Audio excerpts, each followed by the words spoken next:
All right. Well, I was too exhausted last night to continue this at that point. Oh, shit. Looks like we had some wind, and I'm gonna have to cope with that. These are my printouts. I didn't have them on a. Wow. Oops. Good thing I hadn't started yet. Anyway, on Bright News, I finished up. I fixed my computer issue. It was the kind of thing that I knew it would be. Something almost impossible to discover. The solution was to turn off my computer and then to cut the power supply to it. Let it sit for about a half hour off power supply and then restart it. Shocking as hell, one person discussed this in threads that have been going on for years because the same issue crops up, the same error crops up, but with different root causes. Anyway, I blame Windows Update because it was a Windows Update that caused the issues. But of course, there's was a crash in the midst of things. It could have been the BIOS, whatever. Anyway, weird situation, and now I have an extra NIC card and a little thumb wireless thing, neither of which I need at all. Oh well. At least I solved the issue without having to open the computer and put more work into it. Where are we? I think we had gone through the core, really, of the CWB rules. There are details that we did not hit. For example, chain of command. It has a very clear chain of command at different levels. So you have an army commander who writes the armies. Those go to corps commanders in general. And then the corps commander has divisional commanders under him who extend his authority and follow the orders that the army commander wrote to the corps commander. But there are exceptions to all that fit in to sending individual armies to at the divisional level. And you can even detach a brigade sometimes to go handle its own job. A brigade's essentially one counter where it's out of command. And sometimes that starting conditions for scenarios have that. Sometimes scenarios will specify that you can do this. Other times they usually just say, this thing essentially operated independently for the whole battle. Just make it an independent unit and let it, do whatever it wants, basically. All right. And simple things, leader loss checks and the like, that's all in here. Resupply changes a lot between the games, so I don't really want to go too much into it, but in the original CWB, what you have is small arms supply is being handled from little corps wagons that have a certain number of points of supply on them, I believe.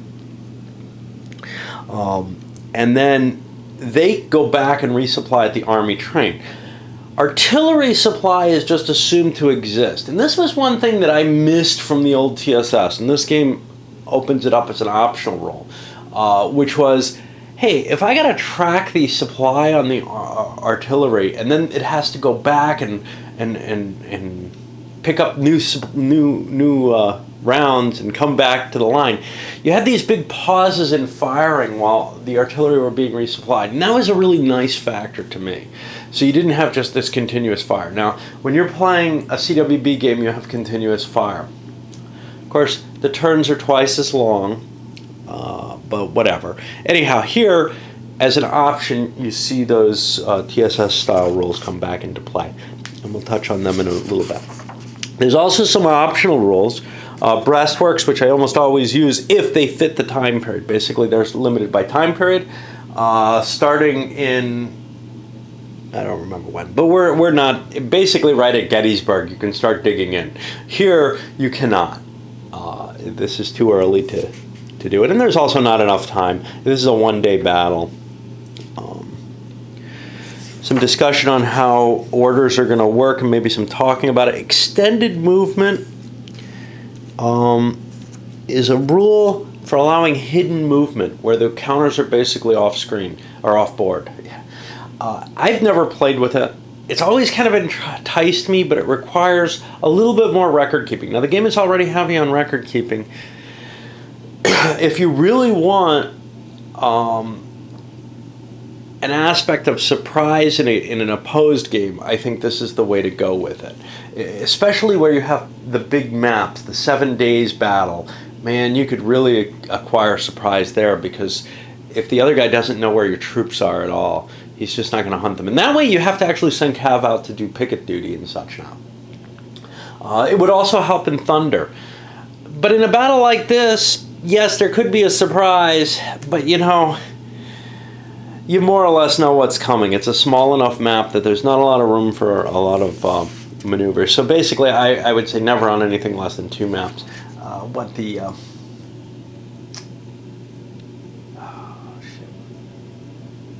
Shiloh is probably a good scenario for it. Because that's just so chaotic. But the problem is, both people would have all their units hidden at all the time. So that kind of becomes too much of a burden. Where it really pleases me is at something like Thunder or something like the 7 days, where you can put a pretty large command under fairly simple orders moving around, and the other guy will have no idea what's going on if he doesn't have anything near it. However, handling double blind, where both people are potentially concealed, could have them wandering by each other pretty easily. I'm trying to remember how they handle that. I remember it did not terribly please me. Surprise move collision.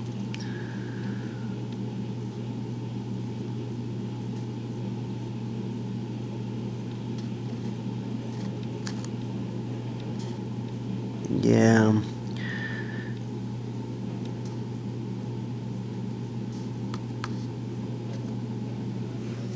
See, basically you go back in time to try to figure out, you know, where they hit and what you should do about it. And usually you're not off the map for long periods, but in something like 7 days you would be. And I find that kind of unsatisfactory. I didn't want to deal with that. I had another one that I always like, and I don't see it. The defensive orders here and core defense failure, where if a unit is really getting hammered, it has a chance of being pushed off a defensive position involuntarily. This system allows you, like most systems, to fight until your units break, with no concept of the core itself dissolving. Now, they're basically continually pushing the units back into the line until they can no longer take it as individual units. There's a strong push against this after it was written, and I like the effects of it because I don't feel like a general would necessarily stay there the whole time. The problem is, and a battle like this is actually a heroic stand type of battle where maybe you don't want to use it. The problem, of course, is a battle like this is so noteworthy, as is maybe the defense of Culp's Hill and stuff like that, is so noteworthy just because they held out against such odds for so long. If it's not going to be a big deal that they did so, well, I'm not sure you're really simulating the whole thing. What you're doing is building the simulation to handle the special case. Or maybe it's just propaganda. Okay. So that's the basic CWB rules. I just wanted to buzz through the remainder of those. Now after that, this is mainly not rules. After that, we have to find my other rules. These aren't so very long. This is the regimental subseries. It handles basic scale issues, changes, talks to you about the differences in the charts and tables. It handles the fact that this is going to be like the old American battles of the Civil War. This is going to be a strength point based system. Every unit has a strength point written on it. We showed that before, along with a weapon type. And supposedly you're supposed to track them with these suckers. Conceivably, though, you can track them completely on here, as this will show the strength points as they're marked down.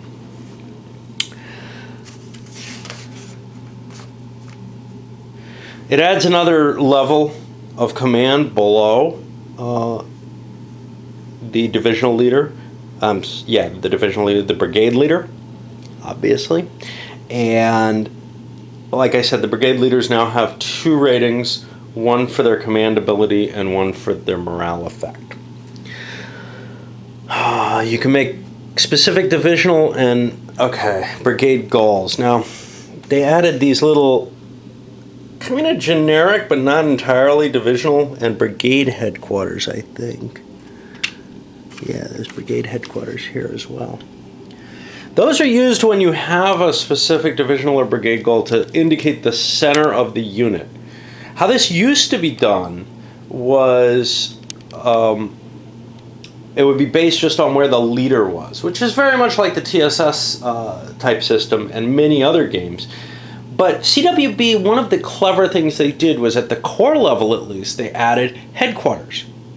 Now they had them in TSS, but they didn't really matter. This is where orders go and come to, and it indicates the center of fighting formation ability. So the leader can go off and rally troops without having to move the center of the force. Well, unfortunately, at the most important level for leaders to go off rallying troops is actually at the lowest level. And there's quite the possibility that you want to have the center of gravity indicated by something other than the leader. So they put these in place for when you are fixed in orders, when you're settled in your orders, say a defensive position, so that you can slap it down and take care of it. Now, why are they only there when you're under special divisional or brigade goals? Yeah, pretty much because of the defensive factor, I think. Otherwise, they don't serve much purpose, but they do help note to you that you've got goals there.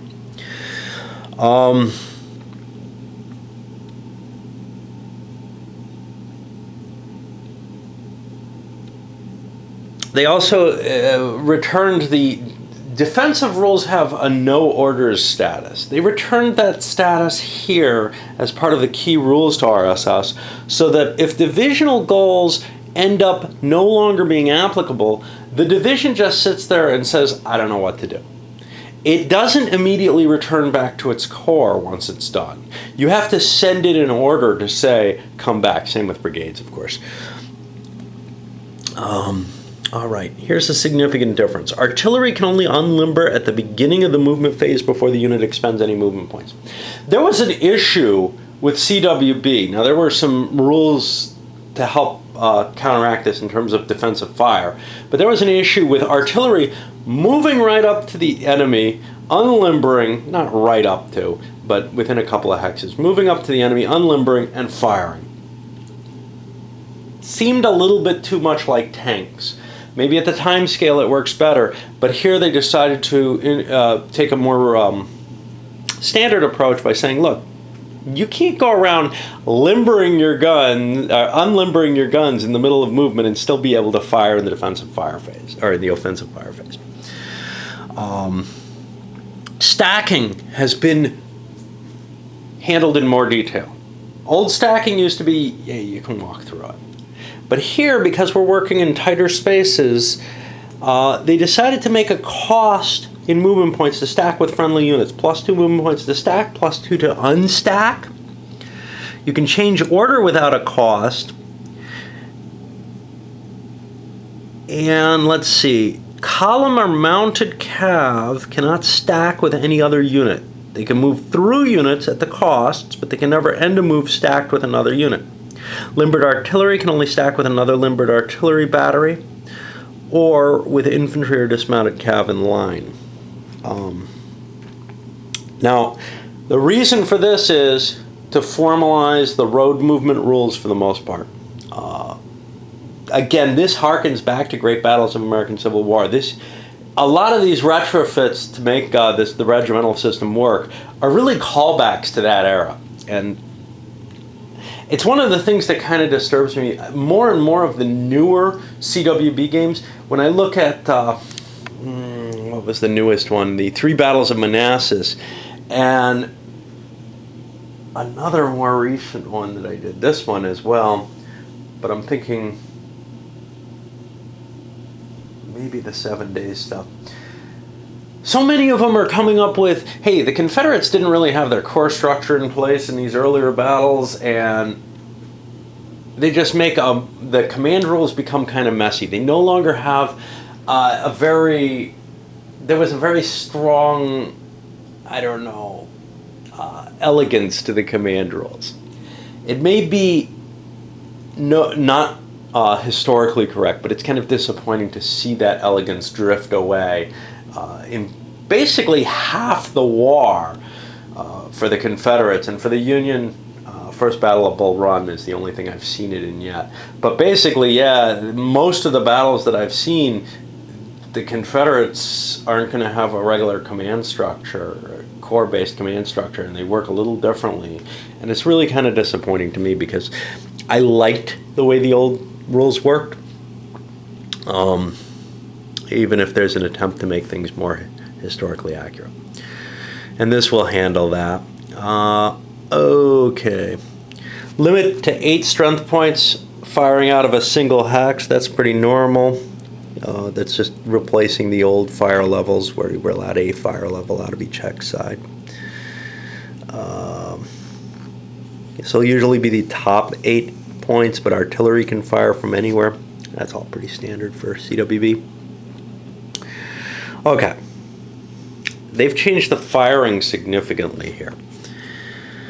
Like I said, you're going to be using this this range table chart. I don't want to go through all the rules for that. Splitting fire, you can fire, but you have to divide equally now. Now that gets rid of one of the little gamey things that happen far too often.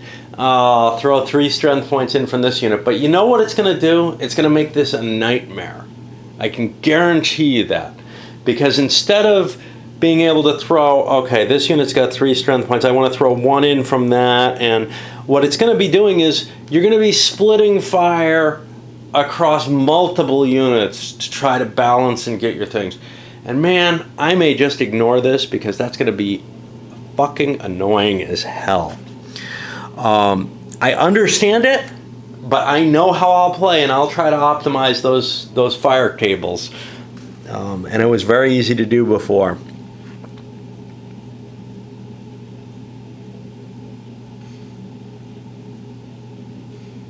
It may be so difficult, though, here. All targets engaged by split fire must be at exactly the same range. Because remember, range is more difficult to determine now. So essentially, what these rules may do is make splitting fire almost impossible. So maybe I'll use them. I don't know. I'll give them a shot, but I may discard them. Artillery selecting fires and range results. Okay. Infantry completely ignore fire combat at 5 hexes or more. Okay, that's pretty specific, but later on, yeah. So infantry, when fired upon by artillery in the old CWB system, would take straggler losses and morale checks. That's no longer the case if they're far enough away. So you can't even disrupt units the way you used to. That used to be always one of the things is break up the enemy with long-range fire.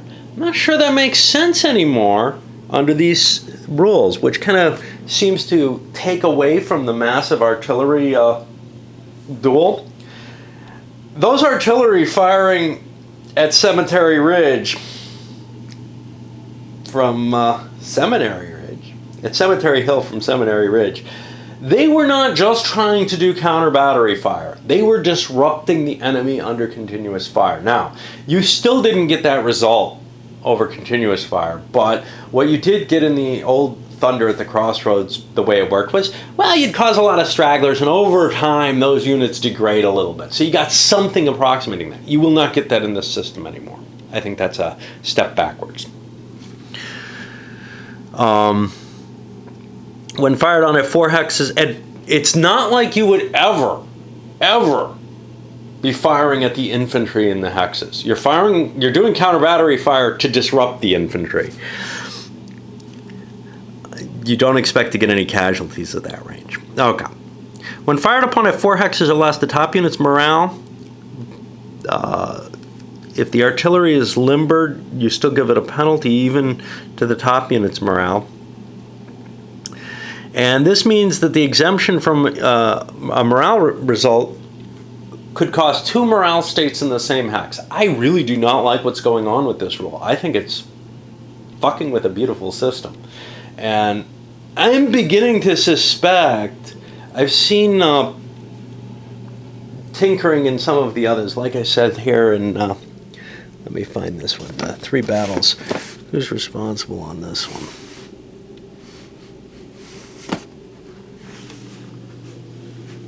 I'd like to see who. Yeah, this is Thomas Prowl, and I believe he did some really ugly things to it. It's funny because it feels like they've done a really good job over at the Gamers Head modifying Dean's rules on the NBS, and it's really gone through nice iterations. But more and more, I'm beginning to not like where the CWB evolved, and it kind of makes me worry about the LOB, the Line of Battle series, because, you know, I almost want to throw out the RSS rules. Some of them feel like they're undercutting things that I liked about CWB. Others obviously are making the scale work better. Anyway, I'm losing some of my acceptance of this system. At first I thought, yeah, it'd be fun to do this, but so far I'm looking at it with a really, really strong critical eye, seeing things that I do not like. Okay. Units in line of sight. Okay, they complicated line of sight by saying, well, you can see through units without being willing to fire through them. Fine, that makes sense. I don't know if it has to, but then they give what it affects. Small arms line of sight is blocked by friendly troops unless the friendly troops are 2 elevation levels below the firing unit. Artillery line of sight is blocked automatically by friendly troops unless they're at least 2 elevation levels below, or the range is 6 hexes or more. If you're doing arced fire, you can get them. You can pretty much guarantee you're not going to shoot your own troops, supposedly. Line of sight is blocked if the friendly unit is adjacent to the target hex, no matter what. That makes sense. Enemy units always block line of sight for small arms, but never for artillery. The idea there being, not that you couldn't shoot at the other units, there are probably gaps in the line and whatever that you could try to shoot them more, but you wouldn't. There's infantry in your way coming at you. But artillery can still fire over the heads of infantry to try to do counter battery fire, which they might see as more dangerous. Okay. Different ways of handling stragglers. The base game here of the RSS says what you're going to be doing. I did not print these out. So you're going to use these brigade loss charts, and there's only going to be used to mark your stragglers on the brigade. Actual casualties get marked with these numbers. Strength point counters, somewhat more annoying than the old Great Battles series because there's 4 numbers on them and 4 numbers on this side. I've always find these kind of numerical markers kind of annoying. There was something I played recently that had them. They're harder to read, they're harder to cope with, you have to twist and turn them. Yes, they're cheaper to make. Luckily, most of us probably have some old games with lots and lots of single number counters and won't have to rely on these. But this game, if you played it fully, every artillery counter could have up to 3 numbers on it. This one for its strength, and then 2 different ammo supply markers if you want to use counters all over the place. So they have to go through some complexity to make straggler recovery work here. And essentially what you do is you pick each unit and do straggler recovery on it, but it comes off the brigade straggler recovery list, and you You've got to try to do it in order, and I really don't want to cope with that. This looks easier, and it looks more realistic in a lot of ways, although there's some cute ideas about the other one. But I don't want to deal. Rect regiments, brigades, and divisions. Okay. So, rect markers are placed on here with a little check mark, which is standard for the CWB. If you get that many casualties plus stragglers, your unit is wrecked and it will suffer some morale effects.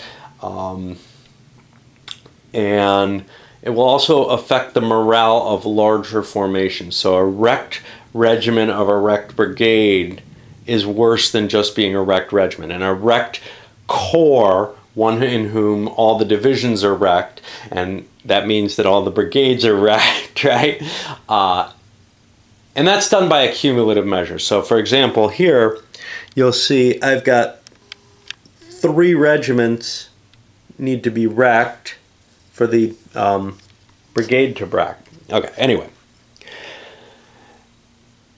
The problem with a wrecked corps is that it affects its corps attack stoppage. In fact, the more wrecked divisions in the corps, the more likely the corps is going to stop. And you'll see that if we look at this. We're going to be looking at wrecked subunits versus the total number of subunits in the formation, which gets a number. And that's been generically written so that now brigades that are on individual orders can get brigade attack stoppage without... Well, there are no divisions. They used to do it as one division. If you sent out a division on its own, it would be a corps of 1 division.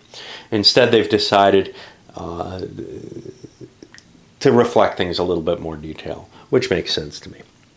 Okay. What do we got here? Fire levels aren't used anymore, so it's simpler to determine odds for the melee combat. You can figure it out directly just from the numbers. Artillery have a 1.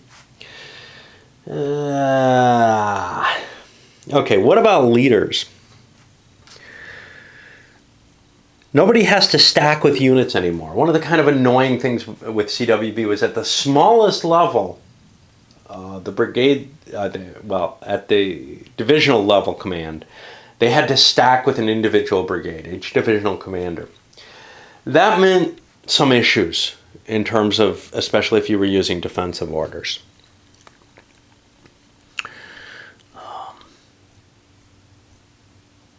Here the commander is just the center of the command radius unless you bolt the unit down with a headquarters. There are no detached batteries in the game. Artillery batteries are indivisible. Strangely enough, I have these section gun markers. I'm not quite sure what they're for. We'll get to them. Maybe they're specific to the situation. Yes, we're only halfway through these suckers. Okay. Combining fire. No more than 3 Union batteries and 2 Confederate batteries can fire together at the same target.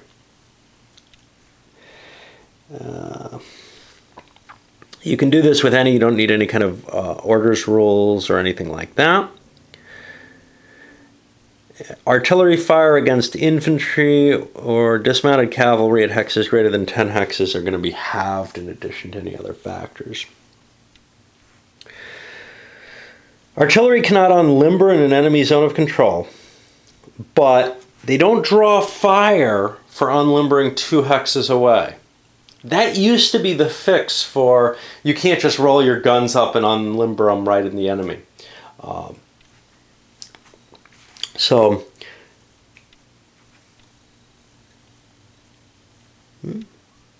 I don't know why that. Oh, yeah. So now you have to have sat there for a turn. You're not going to create additional random fire, basically.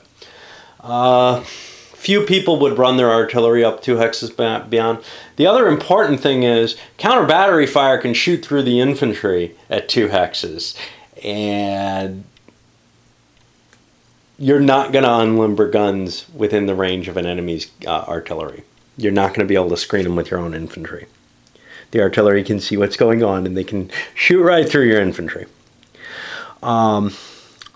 Okay, they've added a retire by prolong rule, but here it doesn't require you to fire. TSS had a retire by prolong, but it required you to fire artillery.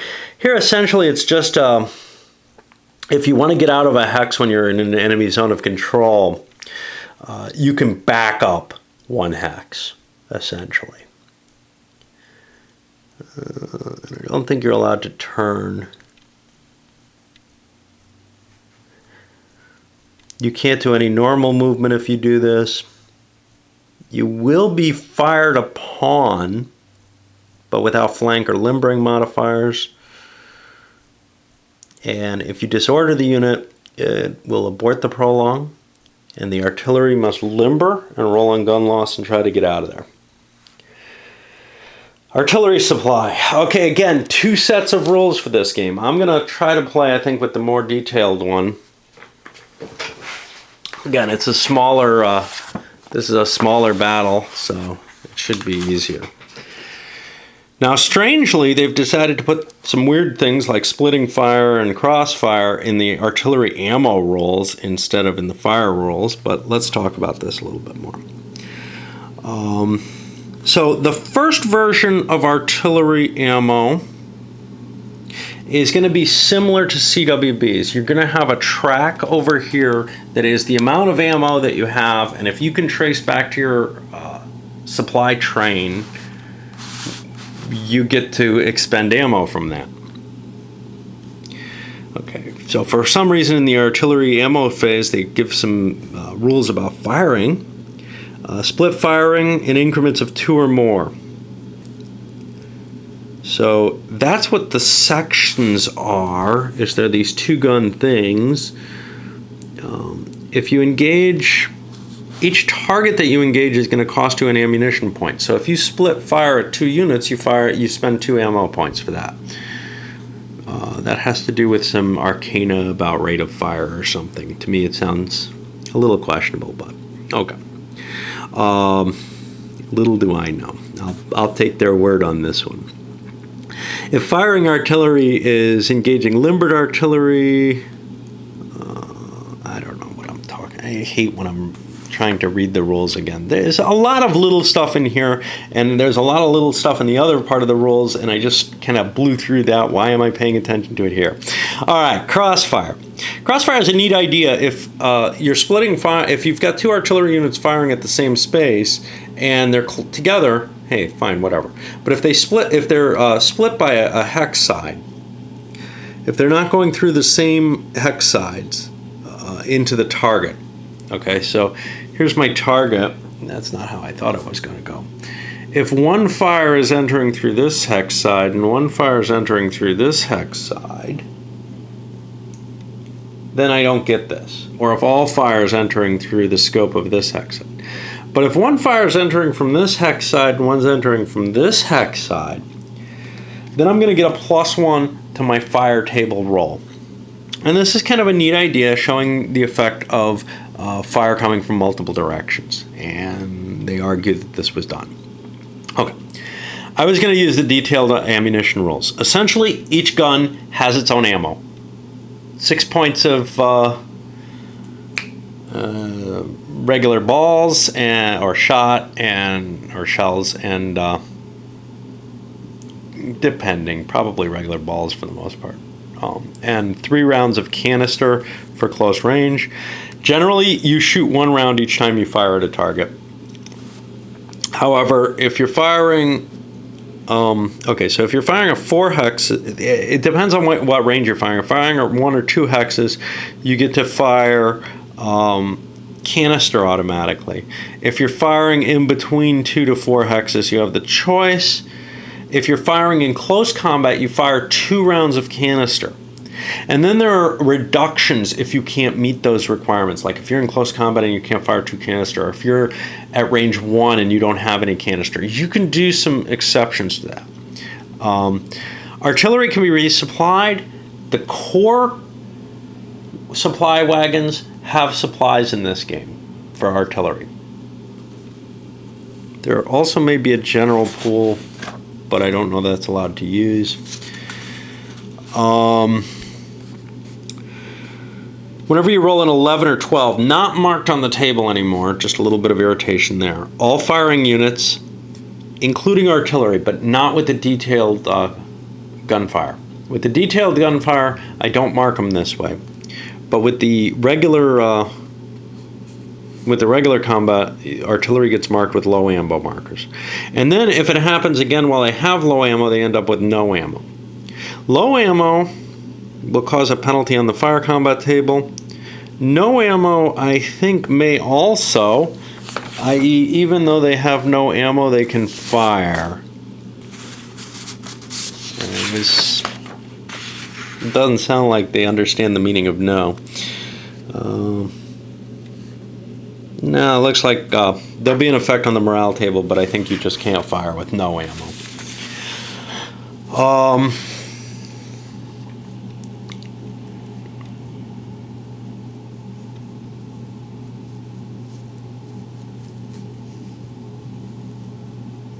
So supply wagons are going to be unlimited supply for both types of small arm and artillery ammo.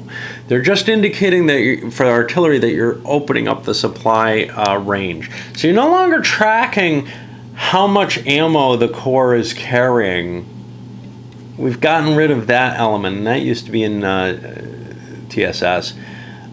But we've added the detailed artillery fire as an option. Artillery ammo as an option. I'm not sure why they chose to get rid of one. Again, it feels to me like something of this system is kind of someone who had some gripes about the original CWB and is covering those gripes up with, nah, at the regimental level this wouldn't be the case. But we'll see. The Army train moves as its own supply wagon.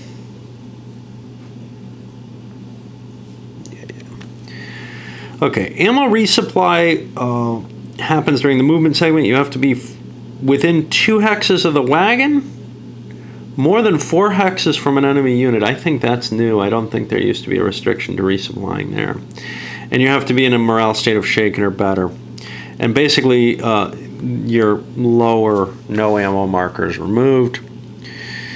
And it doesn't cost any points. Artillery has to be limbered in order to be resupplied. That's to keep the supply wagon from moving up down the line and just automatically resupplying the guns so they continue firing. They at least pulled a little bit off the line, even if that makes things convenient.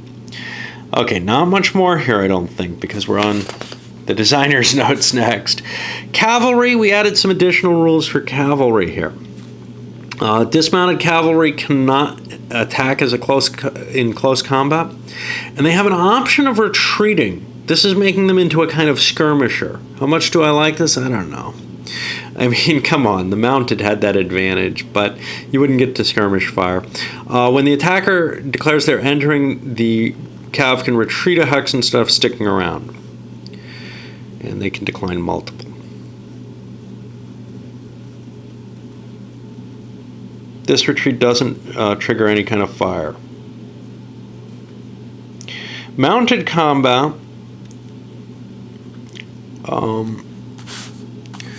You can attack with mounted cav. In addition to all other close combat rules, a mounted unit cannot enter close combat into a hex that it costs it more than 2 movement points. If all mounted cavalry is going to fire on the P chart. Okay, this is the important difference. Before, cavalry were useless in combat. You didn't want to close combat with them particularly. But now they're going to have some firepower, which makes them still not terribly valuable, but at least a last resort, you can close combat with them if you so desire. But here's the bonus to them. If the defenders become disorganized or routed and the mounted cav remains in the hex, at least shaken, the defender is going to lose double the stragglers, and all of those are permanent losses instead of stragglers. So hitting routed units or something with your cav, that works really well because they're not going to get to do much back to you. Hitting something maybe in the rear or something where it has real fire penalties. There are opportunities when you might want to use your cav. All right, we're going to send this up, but before we do so, I just want to give a couple of thoughts about the feel of it. Like I said, A lot of stuff that's very similar to TSS and the early GBA CW games. A lot of stuff that feels like some of the concepts that really kind of made CWB better than TSS for me. Not just the abstractions, but also some of the play ideas in it seem to have kind of faded away a little. Now, those were minor things, and they were niggling points that I could go either way on, to tell you the truth. It just seems like here the decision's been made to go more for that GBA-CW style, not just because of scale, not just. So, for example, there's just weird things here, like not keeping track of not keeping track of small arms ammo in the core level. The core wagons not having a limit to the amount they proceed. That makes perfect sense if you're not using the detailed artillery ammo rolls. It makes less sense if you are using them. So honestly, I may throw the detailed ammo rolls back into the game because I don't think they align well with the detailed artillery ammo. I think abstracting the small arms ammo actually fit better with how the CWB used to be. So, you know, there's some tinkering and tweaking here and there, and maybe you'll come up with your own solution to how you want to play it. But this is what I'm going to go with, probably changing a few things. I still have to set up the game and fix that mess. But at least I get to play some this weekend. I thought I would get to start this on Friday night between the computer, and then I went gaming, played a Distant Plane, which I almost feel like I want to reshoot some of my thoughts on Andean Abyss. Is there something key I missed there?